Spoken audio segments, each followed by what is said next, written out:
नमस्कार, मैं हूं राजेंद्र देव और स्वागत आप सभी का हमारी इस विशेष प्रस्तुति में।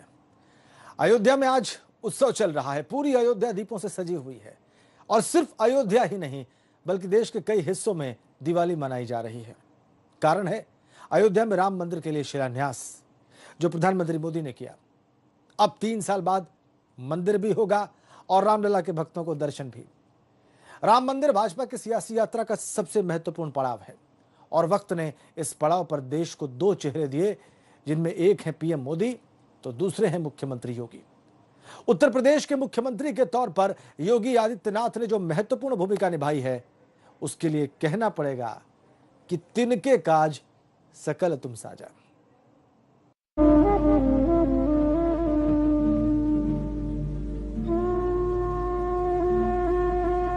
हे जननी जन्मभूमि, हे माता अयोध्या, आज मुझे तेरे चरणों में आने का सौभाग्य फिर से प्राप्त हुआ है। तेरा पुत्र राम तेरी पवित्र माटी को शत शत प्रणाम करता है। अजी मैं तो राम ही राम भजूरी मेरे राम, राम ही पार लगावेंगे।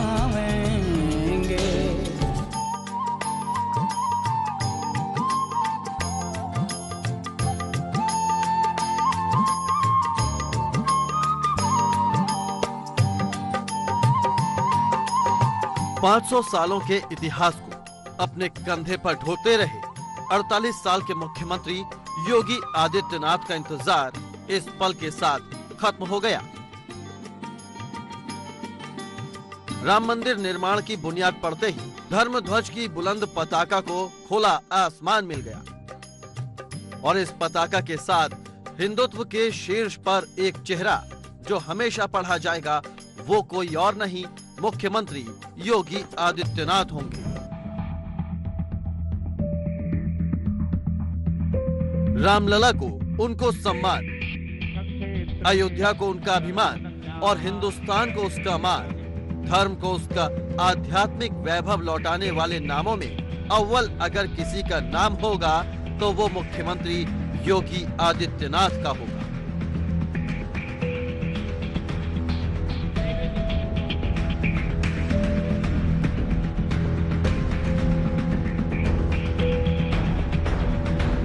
इन तस्वीरों को इतिहास का ऐसा दस्तावेज माना जा सकता है कि जब भी अयोध्या के नाम पर तारीखों को पलटकर पढ़ने की कोशिश की जाएगी तो योगी आदित्यनाथ और प्रधानमंत्री मोदी की तस्वीर का जिक्र जरूर होगा। होने की वजह भी है क्योंकि इस दिन के इंतजार में करोड़ों राम भक्तों के साथ मुख्यमंत्री योगी आदित्यनाथ ने दिन रात एक कर दिया था।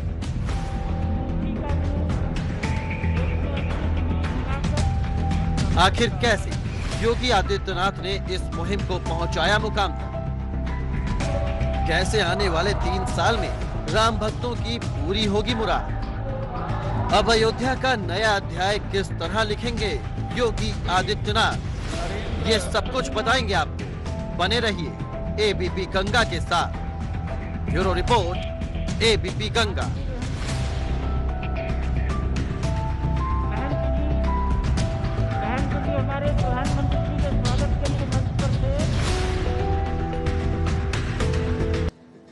तो अयोध्या में राम मंदिर का भूमि पूजन हो गया। खुद पीएम मोदी ने इसकी आधारशिला रखी और इसी के साथ करोड़ों हिंदुओं की भावनाओं का वेग मंदिर के इंतजार में थम गया। अब 3 साल बाद उन्हें प्रभु श्री राम के दर्शन होंगे। इस मंदिर यात्रा का बड़ा चेहरा होंगे प्रदेश के मुख्यमंत्री योगी आदित्यनाथ।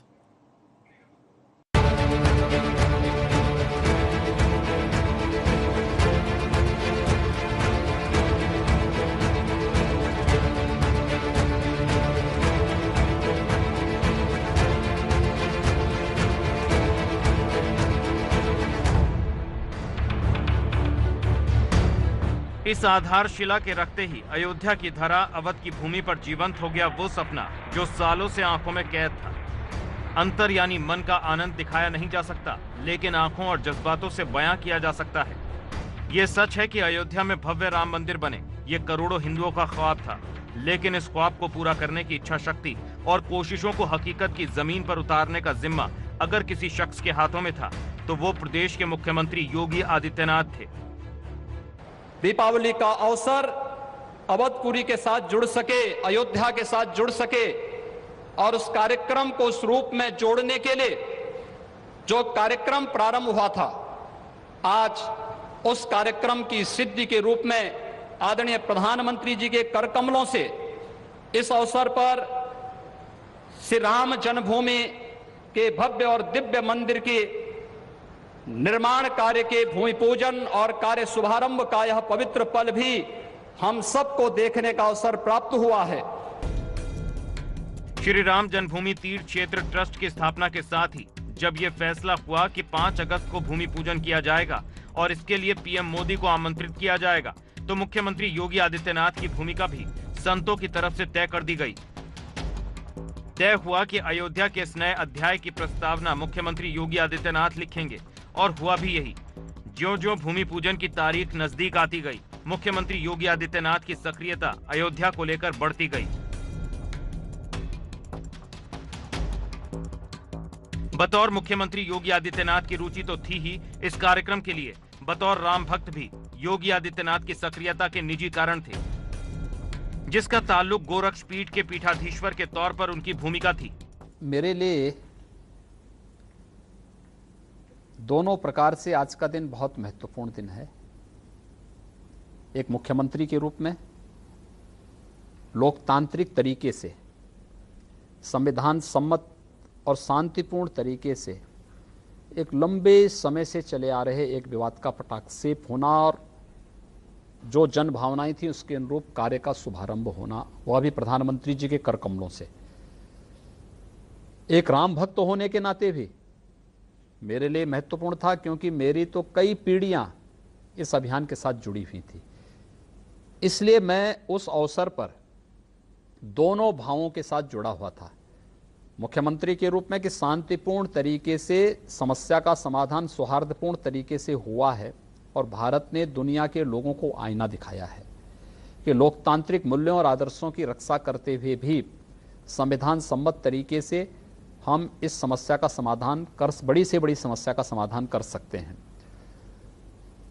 और एक राम भक्त के नाते, एक योगी के रूप में मेरे लिए महत्वपूर्ण था, क्योंकि मेरे गुरुजी, मेरे दादा गुरुजी, उनके भी गुरु, ये लगातार पीढ़ी पर पीढ़ी इस अभियान के साथ जुड़ी रही और आज वह सपना साकार हुआ। यही वजह थी मुख्यमंत्री योगी आदित्यनाथ ने 5 अगस्त से पहले अयोध्या का 2 बार दौरा किया। पहला दौरा 25 जुलाई को किया, जब वो अयोध्या पहुंचे, राम जन्मभूमि परिसर में रामलला के दर्शन किए, भूमि पूजन की तैयारियों का निरीक्षण किया, हनुमान गढ़ी के दर्शन किए। दूसरी बार मुख्यमंत्री 3 अगस्त को पहुंचे और तैयारियों के अंतिम चरण का निरीक्षण किया। इस दौरान एक बार फिर मुख्यमंत्री सभी कार्यक्रम स्थल पर पहुंचे। मुख्यमंत्री योगी आदित्यनाथ इस दौरान अधिकारियों से हर तैयारियों के बाबत पूछते रहे, समझते रहे और व्यवस्थाओं को परखते रहे। ये दौर आसान कतई नहीं कहा जा सकता, क्योंकि कोरोना का दौर था। आत्मीयता के भाव सिर्फ मुद्राओं से प्रकट करने थे। सोशल डिस्टेंसिंग ने सम्मान और औपचारिकताओं के ढांचे में तब्दील कर दिया था। यही वजह थी कि इस कार्यक्रम की दूरियों को राम राम और जय श्री राम की गूंज पाटती रही। Bureau report, ABP Ganga. तो योगी के लिए राम मंदिर मुद्दा नहीं बल्कि भावनाओं का विषय रहा। अपने गुरुओं की प्रेरणा से उन्होंने भी मंदिर निर्माण की राह को राजनीतिक नहीं बल्कि आध्यात्मिक भाव से देखा और यही कारण रहा कि अयोध्या के साथ वो आत्मिक तौर पर जुड़े रहे।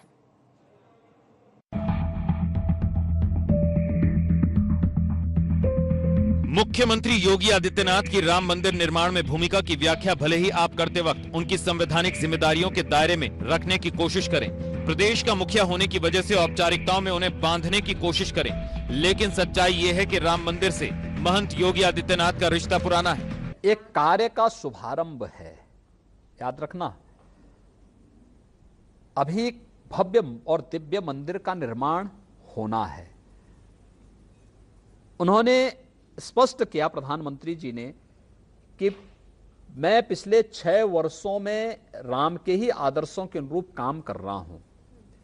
हमने मकान दिए गरीबों को, कोई भेदभाव तो नहीं किया, हिंदू मुस्लिम तो नहीं किया, अमीर गरीब तो नहीं किया, जो पात्रता रखता था उसको दे दिया, रसोई गैस दिया सबको दे दिया, जो भी गरीब था, जो भी जरूरतमंद था, बिजली के कनेक्शन दिए सभी को दे दिए।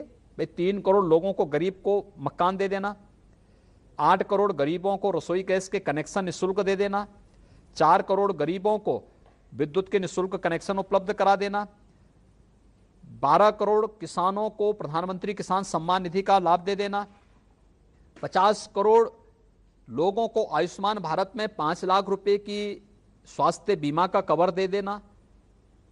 इसमें किसी की जाति, मत और मजहब तो नहीं देखा गया। ये सच है कि मंदिर के लिए चलाए गए आंदोलन से उनका सीधा जुड़ाव तो कभी नहीं रहा, क्योंकि 90 के दशक में जब आंदोलन की बुनियाद पड़ी तो योगी आदित्यनाथ ने संन्यास नहीं लिया था, न ही उनका सीधा जुड़ाव कोई गोरक्ष पीठ से हुआ था। तो स्वाभाविक रूप से अपने पूर्वजों के प्रति श्रद्धांजलि देने, मर्यादा पुरुषोत्तम भगवान श्री राम के प्रति आस्था व्यक्त करने, प्रदेशवासियों और देशवासियों के प्रति बधाई देने का एक अवसर मेरे सामने था और मैंने उस कार्य को वहां पे आदरणीय प्रधानमंत्री जी के मार्गदर्शन में बखूबी किया है। 1994 में गोरखपुर आने के साथ ही वो जब गोरक्ष पीठ के मठ से जुड़े, वो भी महंत अवैधनाथ के उत्तराधिकारी के तौर पर, तब जाकर राम मंदिर आंदोलन से जुड़े। हालांकि सच्चाई ये है कि तब तक ये पूरा मामला कोर्ट की चौखट पर चला गया और आंदोलन की धार भी उस तरह की मुखर नहीं रही।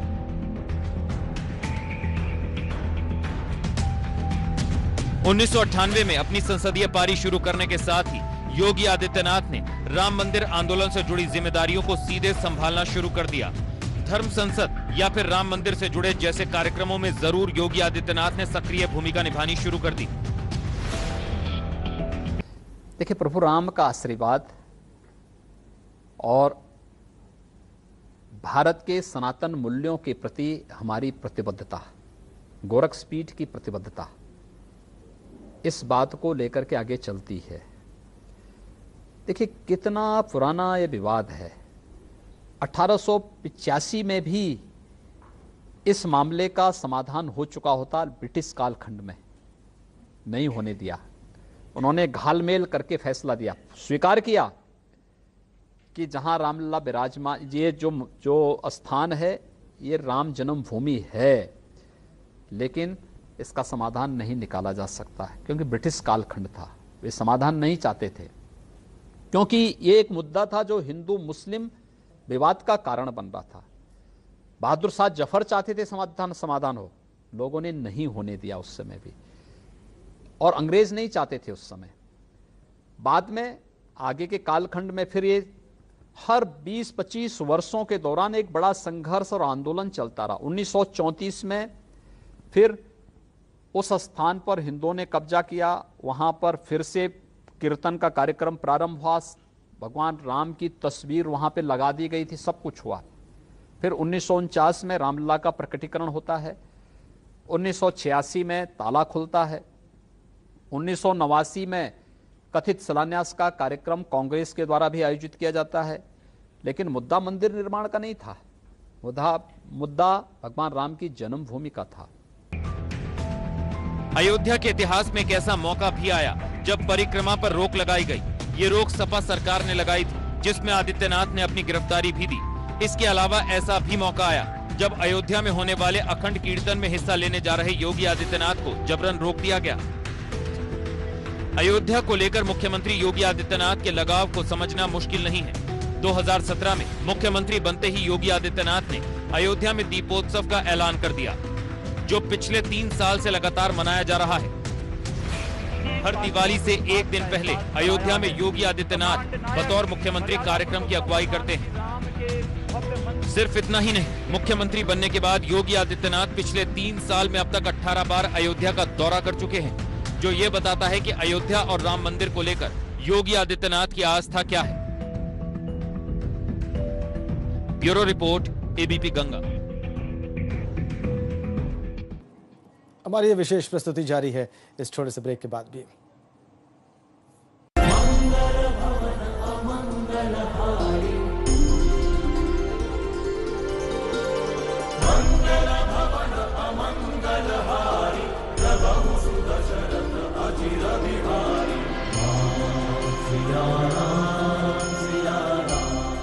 बड़ी बीमारी मतलब हॉस्पिटल, हॉस्पिटल मतलब लाखों का बिल, और लाखों का बिल मतलब सेविंग्स खत्म। आज ही हेल्थ इंश्योरेंस करवाइए policybazaar.com पे। अब छोटी छोटी मंथली पेमेंट्स में महंगा नहीं है। policybazaar.com, standard terms and conditions apply. ये लीजिए। अमेज़न और तुम? आपने रनिंग एट होम शुरू कर दी तो मैंने भी कर ली ऑनलाइन शॉपिंग की नई शुरुआत। हर वैरायटी का सामान और हिंदी में शॉपिंग करने की ऑप्शन भी। अब से अमेज़न मेरी अपनी दुकान। GD Goenka University is a gold-rated university by QS Rankings. Ranked number 1 in India among top emerging engineering and management institutes by Times of India. GD Goenka University, celebrating 25 years of excellence in education. पहले दांतों की सफाई, फिर मसूड़ों पे massage. भूलना मत, मसूड़ों में जान तो दांतों की शान। यही है वीको की पहचान। क्या आप जानते हैं हमारे भोजन से फाइबर लगभग खत्म होता जा रहा है। इसी को ध्यान में रखते हुए नंदी लेकर आए हैं नंदी चोकर युक्त आटा। नंदी, नाम विश्वास का। बढ़ती उम्र में ताकत की कमी कॉमन है, इसीलिए एनश्योर। इसमें है हाई प्रोटीन, कैल्शियम और विटामिन डी, जो बोन्स और मसल्स की ताकत बढ़ाने में मदद करे हफ्तों में। Ensure regain strength within weeks. दवा इंडिया आई है। यहाँ पर हाई क्वालिटी जेनेरिक दवाइयाँ मिलती हैं, जिनका दाम ब्रांडेड दवाइयों से बहुत कम होता है। जेनेरिक दवा के लिए सिर्फ दवा इंडिया।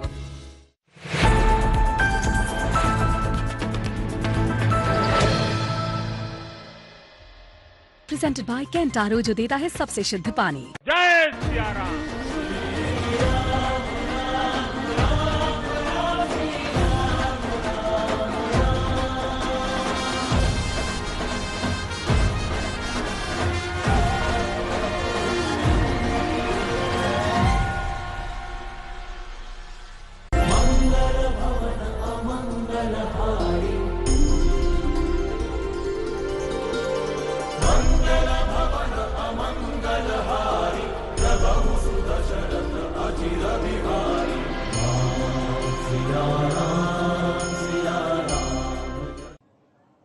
अयोध्या में राम मंदिर रूपी बड़े यज्ञ के पीछे एक भावुक डोर है जो गोरक्ष पीठ से जुड़ी है, जिसने राम मंदिर के लिए अपना सर्वस्व लुटाने से भी परहेज नहीं किया।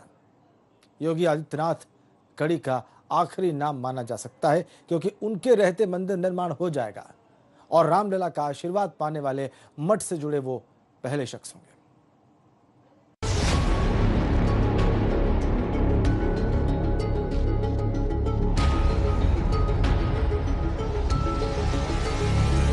गोरक्षपीठ, गोरखनाथ मंदिर, योगी आदित्यनाथ और गोरखपुर।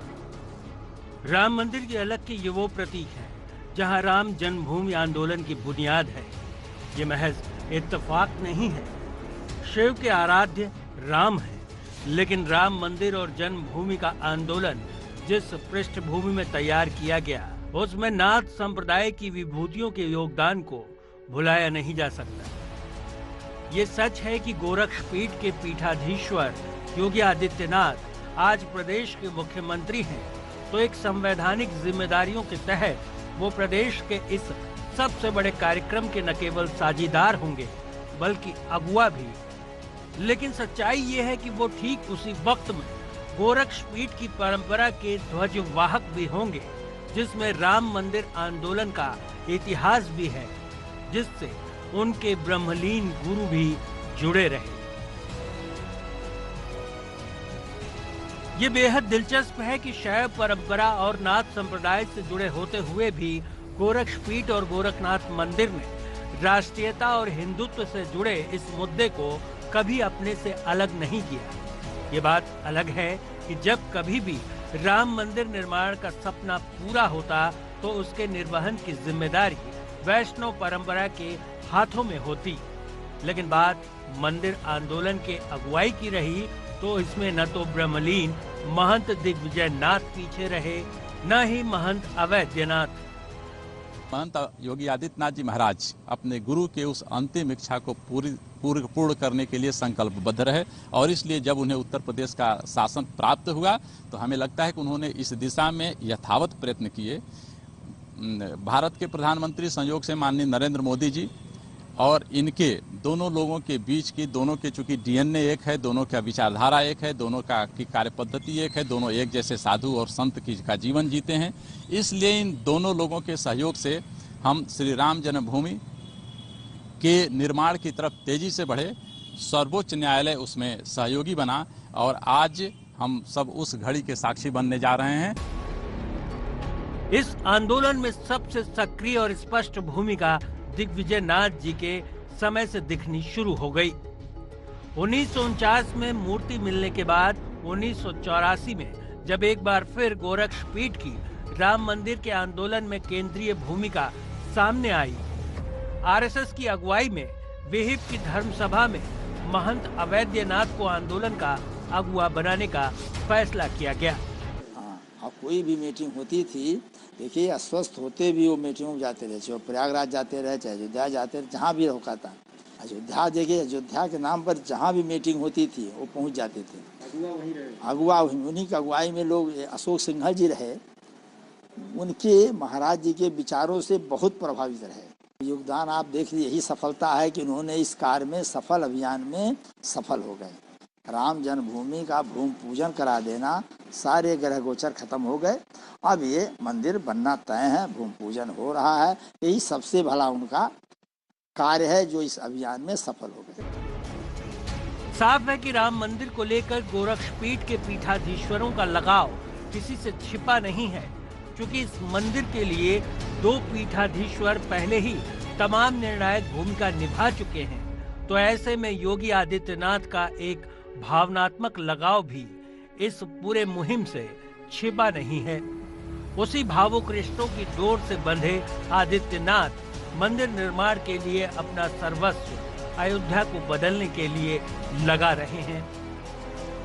कुल मिलाकर 3 पीढ़ियों के सकल प्रयासों की बदौलत राम मंदिर अब मूर्त रूप में आने वाला है और इसकी अगुवाई गोरक्षपीठ के पीठाधीश्वर या यूं कहें कि मुख्यमंत्री योगी आदित्यनाथ करने वाले हैं। गोरखपुर से नीरज श्रीवास्तव के साथ bureau report, ABP Ganga.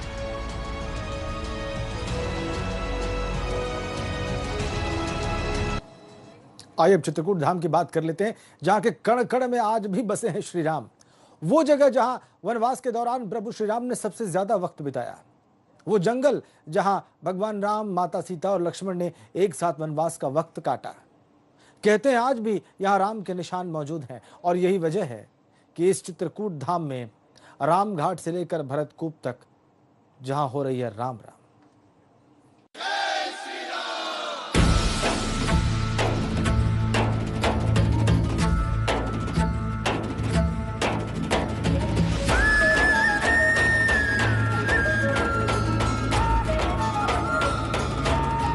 Chitrakoot, जहां भगवान राम ऋषि भारद्वाज के कहने पर आए और यहां अपने वनवास काल का सबसे ज्यादा वक्त बिताया। चित्रकूट में सबसे ज्यादा बिताया वनवास का वक्त। कहा जाता है कि चित्रकूट के राम घाट पर प्रभु श्री राम ने चंदन लगाकर गोस्वामी तुलसीदास जी को दर्शन दिए थे। राम घाट में गोस्वामी जी को दिए थे दर्शन। यहाँ पर प्रभु राम माता सीता के साथ एक शिला के ऊपर आराम करते थे, जिसके प्रत्यक्ष निशान आज भी शिला पर देखे जा सकते हैं। राम सैया में राम सीता करते थे आराम। ये शिला यहीं पर श्री राम और माता सीता यहीं पर आराम करती थी, जिसके गवाही के तौर पे आप इसको देख सकते हैं, इस शिला को, कि यहाँ पर अभी भी निशान मौजूद है कि इस तरफ एक व्यक्ति सोता था और एक इस तरफ, बीच में धनुष था। ये जो आपको दिख रहा है, ये धनुष दिख रहा है। ये बीच की जो लाइन है, इसको ये धनुष है। देखिए, प्रभु राम यहाँ सोते थे, यहाँ पर राम लिखा हुआ भी दिखाई दे रहा है और यहाँ पर सीता लिखा हुआ है। इस जगह माता सीता लेटती थी और यहाँ प्रभु राम लेटते थे। यहाँ जानकी कुंज और स्फटिक शिला भी राम और माता सीता के चरणों के और उनके बैठने के स्थान मौजूद है। यहीं पर माता जानकी का प्रभु राम ने अपने हाथों से श्रृंगार किया था। जानकी कुंज और स्फटिक शिला में मौजूद है निशान। चित्रकूट में स्थित कामतगिरी पर्वत पर भी प्रभु राम ने काफी समय तक निवास किया था। हर अमावस्या के दिन लाखों श्रद्धालु यहाँ आते हैं। कामतगिरी कामतानाथ में लगता है दरबार। भरतकूप का भी प्रभु श्री राम से गहरा संबंध है। कहा जाता है कि भरत राम का राज्याभिषेक करने के लिए सभी तीर्थों का जल लेकर यहाँ चित्रकूट आए थे। भरत कूप में स्नान करने से मिलता है पुण्य। कहा जाता है कि चित्रकूट के कण कण में आज भी श्री राम का वास है। यही वजह है कि यहाँ आने से मन की शांति बढ़ जाती है। अभय निगम, ABP गंगा, चित्रकूट।